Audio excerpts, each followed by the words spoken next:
As noted in Green Meadow's mission statement, Green Meadow inspires students for life. Graduates emerge ready to lead with integrity, turn their ideas into meaningful actions, and meet global challenges. Senior projects are just one of the many ways in which students are given an opportunity to turn their ideas into meaningful actions. Each summer, before their senior year, the 12th graders begin to research a possible project. Their goal is to follow an interest that will challenge them to learn new skills, expand their creative palette, and see a project through to completion. In the subsequent months, the students work with a mentor to deepen their knowledge of their chosen topic and fully immerse themselves in the work of their projects. After months of hard work, reflection, and perseverance, the seniors proudly present their final projects to the school community. The multitude of senior projects that have been created over the years, from projects presented by our many graduates to the projects created by our soon-to-be graduates, have left a lasting impression on future seniors who will embark on a similar journey. This year's senior projects include fencing, music composition, music production, the art of portraiture, badminton, and animation. Today, you will see a variety of talented projects, ranging from Olivia fencing with Mr. Gilbert Jr. to Milo creating their own animated film. I, as well as other classmates who did not choose to do a project, want to congratulate those who did projects. We know how difficult it was, and we are very proud of you. The lineup today will be Olivia Versace with fencing, Unique Lamori with producing music, Nathan Cooper with the art of portraiture, and Milo Scouted with animation. After their projects, they will take a few minutes to answer any questions.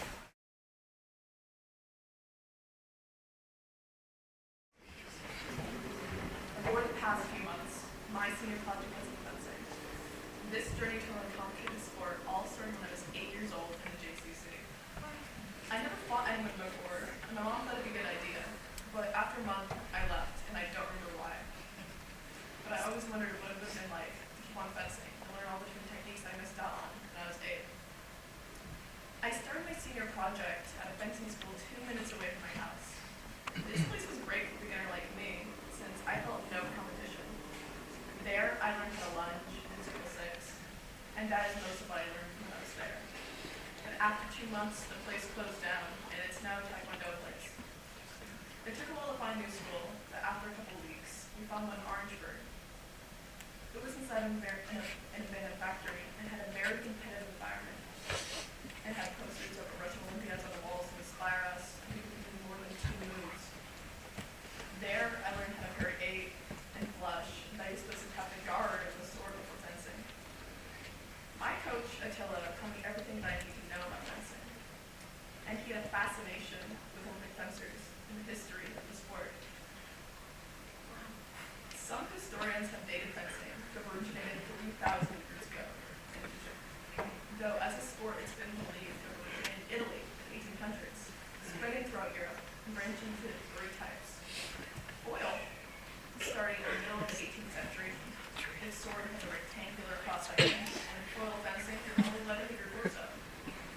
Saber fencing was invented around the same time. It has a shorter blade and a more V-shaped midsection. And at saber fencing, you're allowed to hit the entire torso above your waist. This includes the heads, the arms, and the wrist. The last type of fencing is called epee. It's the one that I do. It was invented in the late 1800s, and its sword is as long as foil, but has a slightly smaller V for the midsection of the sword. And in this sword fencing, you're allowed to hit all parts of the body. To prepare to fence, I need to put on my equipment. And the first part of my equipment is called the pants, or the knickers. The pants go just below your knees. The next part is the chest protector. This is a mandatory part of the whole ensemble, but it's important if you don't want to get hurt. The next part is called the plastron. It protects your right arm and part of your chest. The next part is the jacket, which ties everything together. It covers the arms and the chest. And the next part are the helmet, glove, and sword. These are kind of self-explanatory. The helmet so you don't get hit in the head, the glove is to hold on to the sword, and the sword is the sword. The part of fencing that is slightly newer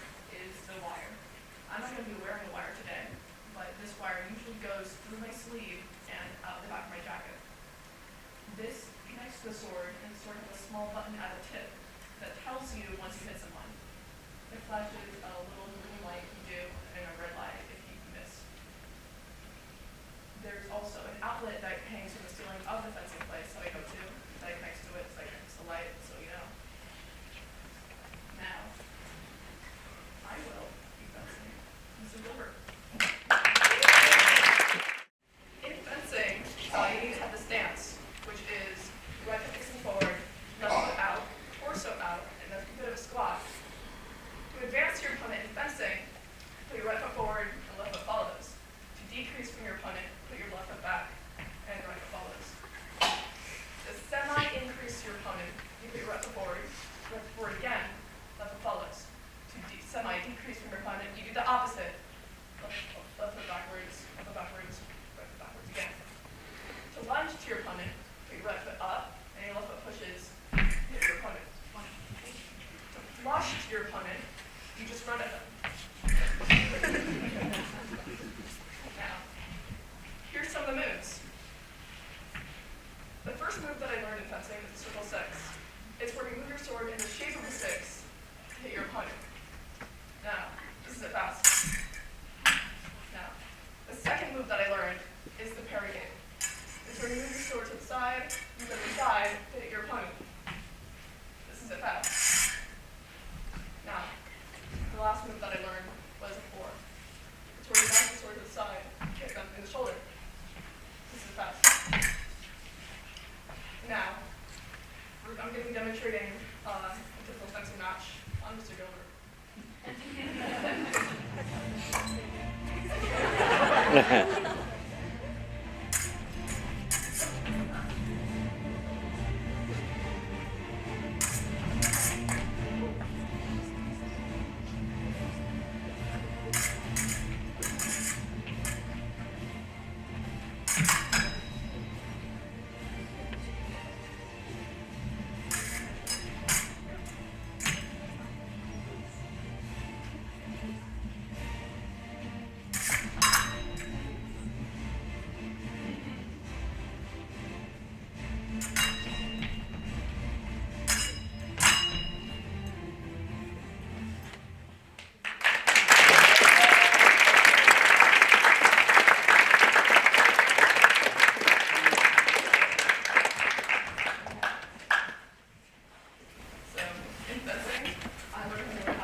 Senior project is about choosing something you want to learn or pursue that you are passionate about.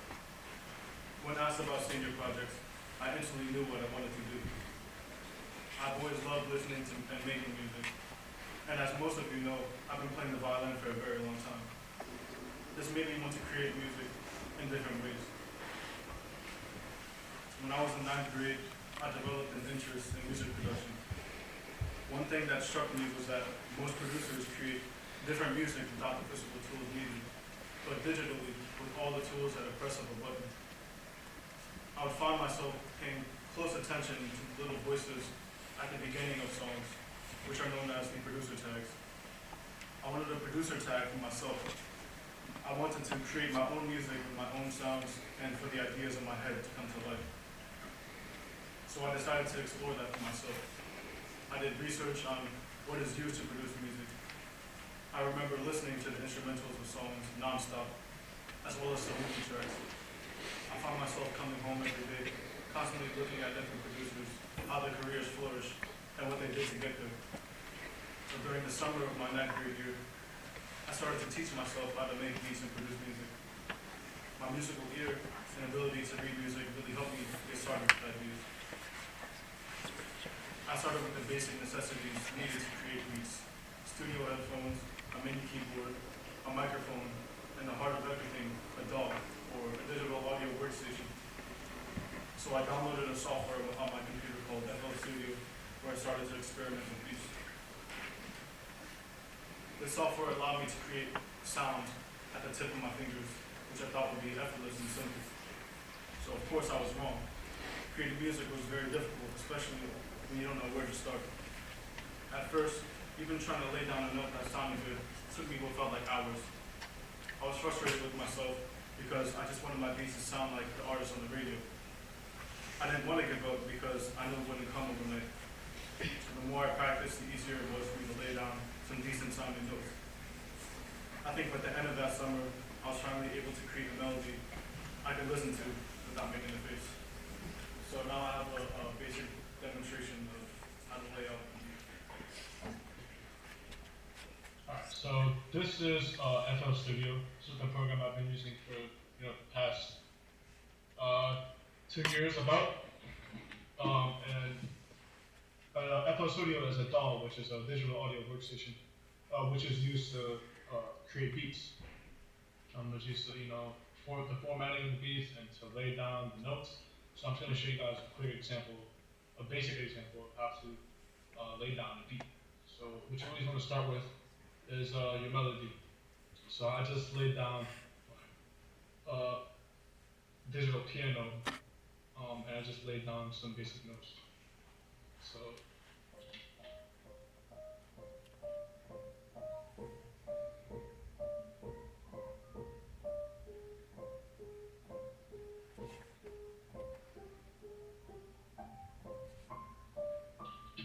that's the easiest way to start with the melodies, with the piano or guitar, and then you can change it later on if you want to set the sound to your desires or whatever. Alright, so here I am. I replaced the piano sound with something called a pluck, which is a type of sound wave input that gives you a very short, snappy sound. So I just replaced the piano with this pluck, and it creates the same melody, just in a different way.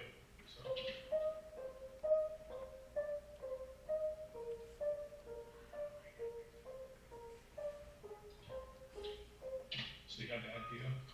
Next, what you want to do is you want to lay down a bass to back up the melody, so it creates a more full sound.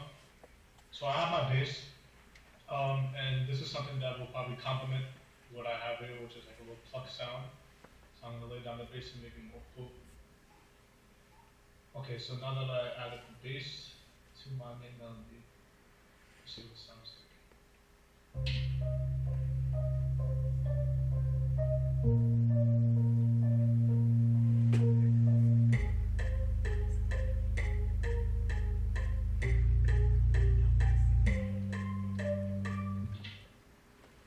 So now that I have my bass and my melody laid down, what is essential to add to the beat next is your counter melodies. Usually counter melodies are melodies that go with the bass and the main melody, and there's just small instruments I use, minimal instruments I use to back up the sound to be more complete. So for example, I put a flute as one of my counter melodies, and I put a harp as my other one. So I'm just gonna show you what it sounds like, then I'm gonna put them all together. This is the flute.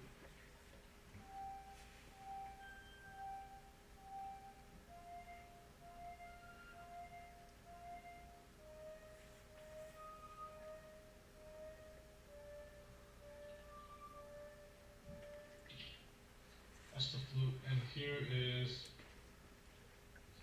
the harp.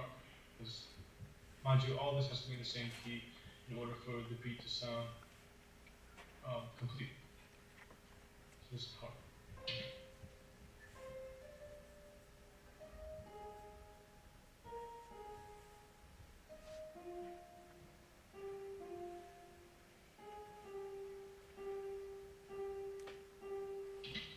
Everything together is what it will sound.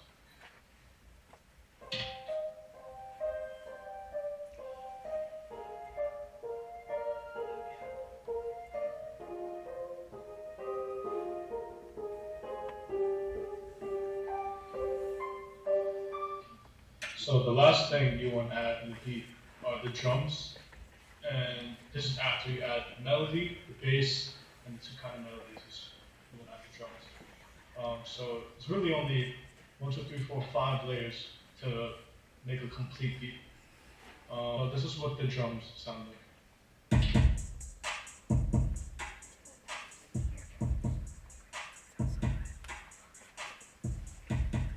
And now I'm gonna play the entire beat with the 5 layers I just created in not even 10 minutes.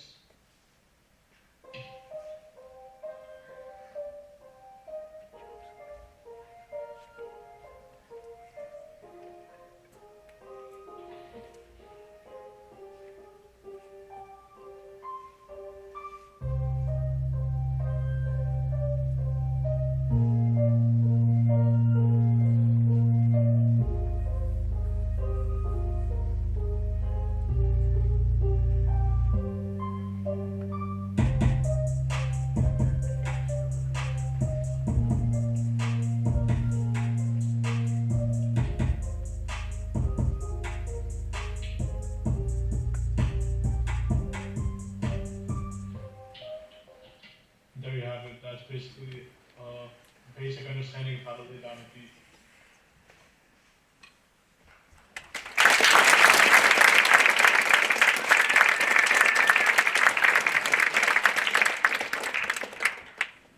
At this point, music production starts to become one of my favorite hobbies. Though I wasn't at a level where I felt confident, I still kept going. So I started learning the theory behind music production, not only making beats, but also the sound design and making melodies from scratch. I started giving myself themes when making music, and this is what helped me reach the level that I am at now. For example, I would think to myself, what does a dark, dramatic, rainy day sound like? What does trying to escape an endless whirlpool sound like? My creativity started to flourish here as I was able to create my image of what these themes would sound like and put it into music. I continued to add these themes to my music, and it allowed me to create countless tracks that I could paint pictures with. By my junior year, I started to get pretty good at producing music. I was confident enough to start selling my work on social media, and I even made music with my friends and cousins. When it was time to choose what to do for my senior project, I knew I wanted to take this further and possibly work with a professional. With the help of social media, I was able to connect with Gavin, who is a music producer who taught me what it's like to create music at a professional level. Together we worked on the essentials of producing music. He helped me create tracks that I could sell to artists, and I spent my time with my mentor learning the ins and outs of beat making. Now I'm confident in my music production and enriched with lots of tools needed to create tracks. Now I'd like to share some of these tracks I produced with the themes behind them and explain my process. So during our meetings, he would ask me, he's like, Yannick, I want you to create a beat that would sound like what these themes would sound like. So I created 3, which is what an endless whirlpool would sound like, what outer space would sound like, and what a dramatic rainy day would sound like. So here's endless whirlpool.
When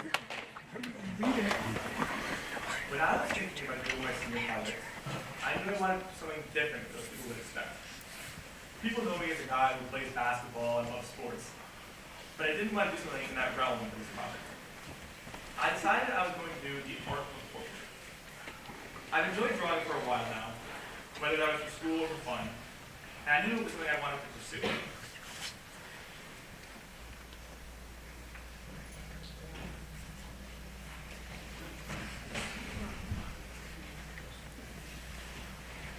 Pictured here is me and my brother working on a sketch at the front desk until the house, with me really good fellowship. Lucky for me, my Aunt Lauren is a professional artist who already teaches courses on the subject, so it was a no-brainer that I choose her over me. In November, we officially started working on the cover. My mentor explained to me that the whole process of drawing and then painting a portrait takes a very long time and takes a lot of work. After discussion, we decided that I would focus on just one portrait. I spent time looking on Pinterest at different people that I might want to work on. I wanted to choose something that really meant something to me, and after a lot of scrolling, I laid out this picture of Kobe Bryant. For those of you who don't know who Kobe is, he was a basketball player for the Los Angeles Lakers from 1996 to 2016. Throughout his career, he worked harder than everyone else to become one of the greatest players to ever play the game. His mentality, known as modern mentality, which is one of his things, has been implemented in millions of people's lives around the world in basketball players. Tragically, in January of 2020, Kobe was involved in a helicopter accident and sadly passed away. To me, this picture captures Kobe's spirit both on and off the basketball court, and the mentality that continues to motivate people since his passing. My aunt printed out a black and white copy where the dark and light were exaggerated, and a color copy. When I began my drawing process, it was important to understand the dimensions of the face, and also really to know the shadows and imperfections so easy to see. I began by simply figuring out where the eyes, nose, and lips were. The main challenge in this was overcoming what my eyes wanted me to see and seeing the picture for what it was. Although it may not seem like it, Kobe's face in the picture is on a slant, meaning that his right eye appears smaller and higher than the left one. The same goes for the right nostril compared to the left. And after figuring out the dimensions, it was time to start mark where the dark and light spots were. To do this, I was interpreting the face in a series of shapes. There was a bow tie shape like the mouth and a few palette regions to mark. After going through that process, I filled in some of the features of his eyes, lips, and nostrils. And at this point, the drawing began to look like a person, and not like Queen uses the world's outfit. One thing I did not realize was that my drawing was very light, and the shadows needed to be a lot darker. I switched to a darker pencil and began to darken those regions such as the eyes, goatee, and jaw. I followed it up by making everything darker, and the drawing became a lot more lifelike. I showed my daughter my updated drawing, and she pointed out that the right eye, nostril, and even the side of the goatee was too high. It was hard for me to see, but after she adjusted it with a digital art application called Procreate, it made things much more clear. After making those final adjustments, the drawing portion was finally complete, and this is the result. After drawing, I needed to transfer what I had done to a canvas. I did this using transfer paper, outlining the important features and shadows, and then tracing both. The resulting outline now includes the shading I had established in the original sketch. Because of this, I had to reshade certain portions of the drawing. Once the sketch on the canvas was complete, I gathered my material to begin the underpainting.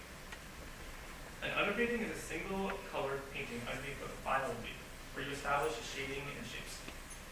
I was only painting over the lines I had drawn on the canvas, so I went over them in a dark black pen.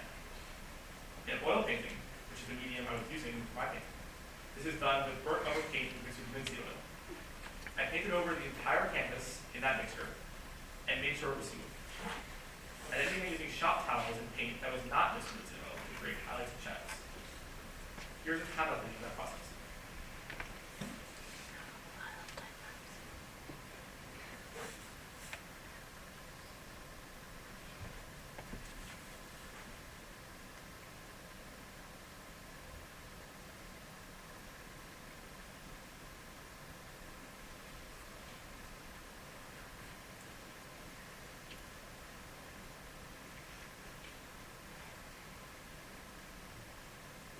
And here's the timeline.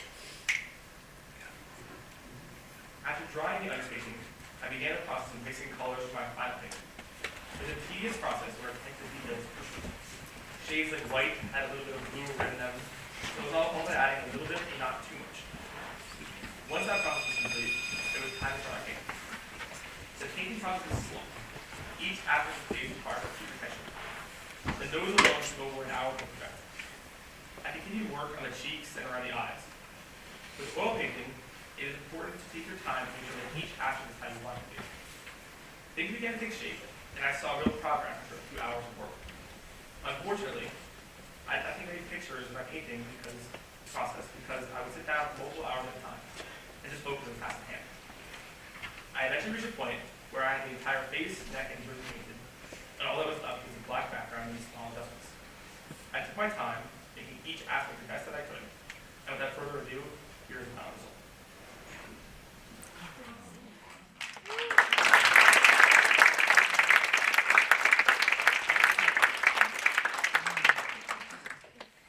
Looking back, I realized that I should have started earlier. I forgot how demanding the soccer and basketball seasons are on my body and how mentally draining they are. With basketball being 5 to 6 days a week most of the time, it was hard to find time to meet my mentor and to get the instructions I needed to continue to move forward with my drawing. Although I completed everything I said I would do, it would have been nice to spend a little more time with details. However, in the end, I am happy with what I accomplished, and I hope it improves just as much. I would thank my mentor, Lauren, for the time she spent with me on those Saturday and Sunday mornings, my mom, my siblings, my in-school mentor, Ms. Roberts, for helping keep me on track, and Ms. Montioni and Ms. Stern for leading support. Last but not least, I'd like to thank classmates for being there for me throughout this process and being some of my best friends. Thank you.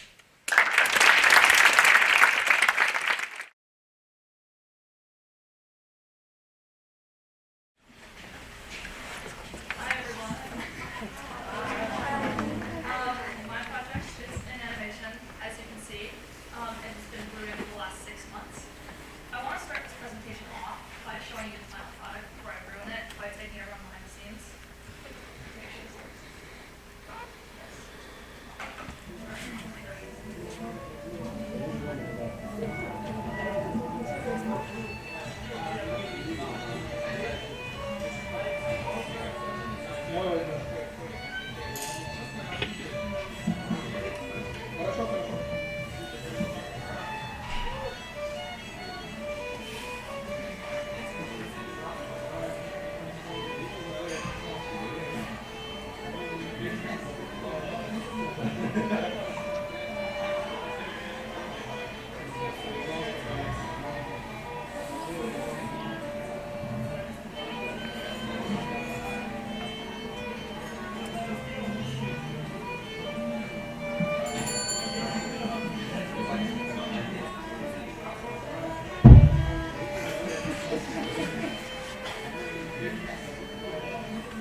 Now I get to tell you why 2 minutes took me 6 months.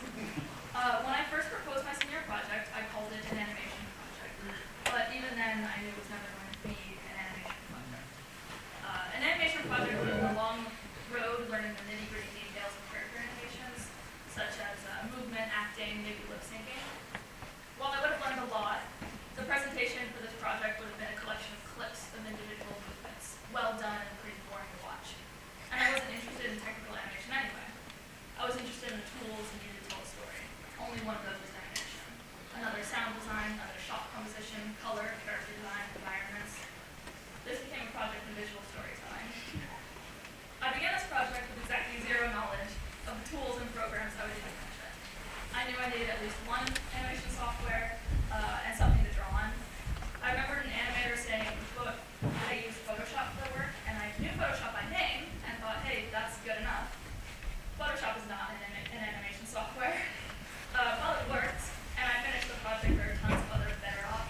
YouTube, and it told me it was good, so I got to work.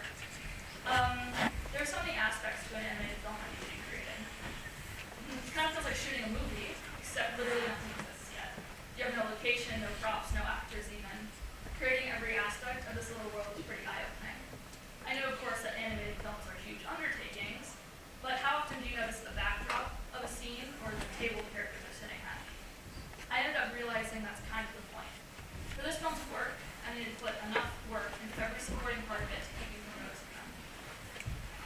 The first step of telling a story is having a story, so a concept began. Even at the beginning, I understood the scale of this project, so I decided my final animation would be no more than 2 minutes long.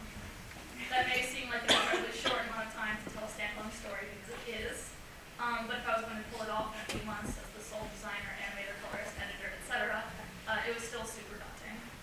So I turned to the internet for inspiration. Turns out, animation students post their thesis films on YouTube all the time, and suddenly I had access to hundreds of small solo works ranging from 2 to 30 minutes. All the good ones had one thing in common. There was an effort to create a wider story. Only so much can happen in 2 minutes, but not once did it feel like there was nothing more in each world than what the short was able to portray. These are my first concepts. Doesn't look like a pirate story, because it isn't. One of my earliest ideas was a chase scene on a stolen motorcycle in a cyclone city. The main characters would have been a rambunctious young girl and her rather uptight robot sidekick, and the story would have mainly been the play between these two opposite characters, with a lot of cool cyberpunk craziness. The project was lots of fun. I may revisit it later, but as a beginner solo animator, the labor needed for sets, props, even just setting up camera angles, it's a story set on a motorcycle. It would have been cool enough to have it sail over the camera at least once. This is not a first project idea. The story I landed on, the first maintenance captain, has been simmering for a long time. A year ago or more, a friend and I designed the character, and they were focused on the beginning of their story. Its world and characters were fleshed out, but I had a tiny section I could work with. It was perfect. So I had a story, I had some tools, and I just needed everything else. The second step of any film is planning out visually, often in the form of a storyboard. My planning for this began all the way back in September, and the first versions were on paper, little squares of different shots and how they might play out. And then, after a few runs of that, I moved to Photoshop, and began to create what was essentially a very rough animatic. An animatic is a version of the final film with only enough information to get the idea across. And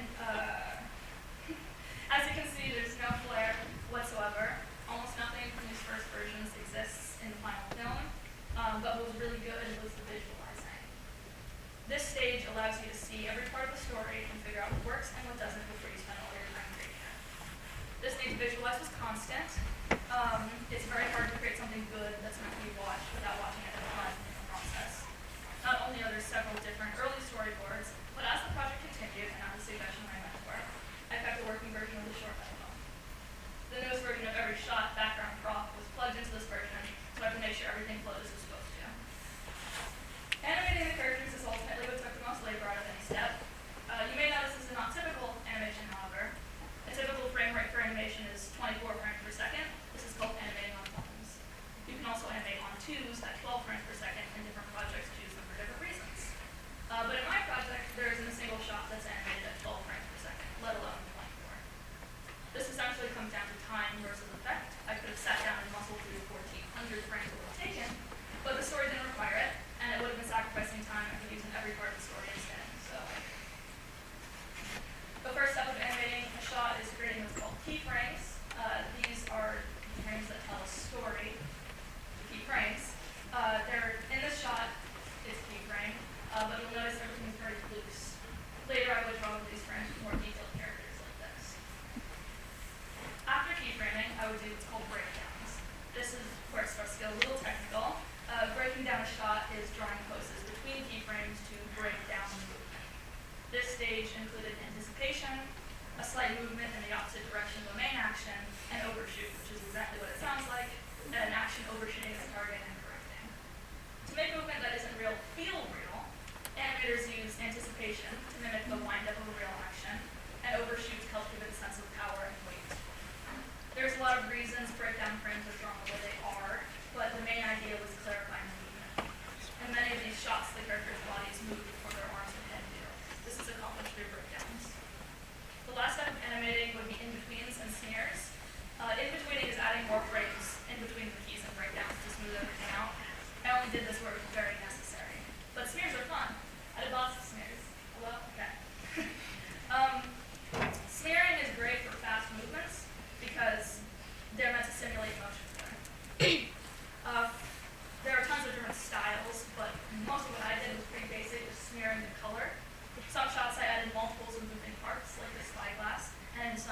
to the shapes. After all the animation was done, I just needed to color all of it. Actually, coloring every animated shot was a little tedious because Photoshop is not an animation-specific software. My drawings are so loose. The only way to color them was going pose by pose. In this way, the process was very similar to traditional cell animation, where each frame is physically drawn and colored. Luckily, I just had fewer of them. In addition to animated shots, I also have a few still shots between the animated ones throughout the story. Here are examples of those early on and towards the end. As we began to finalize every shot, I could color these separately and then insert them between the animated segments. I knew color was going to be a huge part of the short from the beginning. The palettes for the bar and dock were the first ones I could see clearly. These are my very first concepts for those. And these are what they are in the final short. The bar is intensely orange. Nearly every aspect is a variation on that color. And the dock and outside the shop of the bar use their own separate palette with blues, purples, and blacks. Once I understood those palettes, I made a set of palettes for the two main characters. Both First Mate and Captain have a set of colors for indoors and outdoors that are completely separate. For instance, indoors, the raw color of Mate's white shirt is pink, outdoors it's green. These blobs of color at the bottom of the slide are the palette I color picked from while coloring every single shot. It's very high tech. Really the last step was getting all the audio ironed out. I recorded some background music for the bar and got to work finding some sound effects. Certain sounds were super easy, like the bar noise, and I could pull them right off the internet. But pretty much everything else had to be recorded. Me and my father became amateur Foley artists as we dug through the kitchen trying to find just the right tools to make just the right noise for each moment. Then I dumped them all in a pot and went up to my room to record the sounds. You may have seen videos of Foley artists watching footage and matching their movements to it. I even had to do that for the sound of the oars in the credits, kneeling by the bathtub and swishing my hands, praying nothing got on the mic. The spyglass is an extended section of a vacuum cleaner. Most thumps are 15-pound weight dropped on various objects. It's pretty unglamorous. Once I finished every piece I needed, I really started cleaning up the editing from here. Here I could make sure everything flowed just right, and I could add the effects, the title, and credits, and it was fine. And now that I've explained a great deal, but not all of the work that went into this video, I'm going to show it one more time. The first time was for the art, but now you get to see it through the eyes of someone who's been with me for the past 6 months, seeing everything take shape.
for watching the original version and for letting me use so much of their class time.